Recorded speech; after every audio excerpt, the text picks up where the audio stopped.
Coincée depuis quasi 2 mois en Tunisie, c'est la situation rocambolesque que vit Hajer Stemlin. Tunisienne, elle est arrivée en France à l'âge de 2 mois. Je vis en France depuis plus de 50 ans, je travaille en France, je suis propriétaire en France, je paye mes impôts en France, je suis mariée à un Français, mon fils est français, tout comme l'étaient d'ailleurs ma mère, mes frères et mes sœurs, et même mon grand-père. Mais comment s'est-elle retrouvée dans une situation pareille? Cet été, Hajer et son mari décident de passer leurs vacances en Tunisie. Or, en 2019, la monitrice d'auto-école se fait voler son sac avec à l'intérieur sa carte de séjour.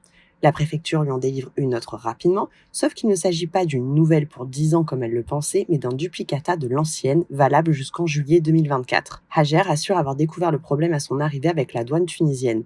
On lui conseille alors de demander un visa de retour à l'ambassade de France. Ce qui n'avait l'air que d'une simple formalité se transforme en véritable cauchemar. La délivrance des visas aurait été confiée à une société privée selon Alain, son mari. Il est très difficile de les joindre et d'avoir un suivi. Si Hajer a réussi à avoir un rendez-vous, elle doit désormais refaire aussi son passeport qui expire en décembre et donc demander des documents au ministère de l'Intérieur tunisien, faire valider des demandes au tribunal, tout en restant coincée là-bas.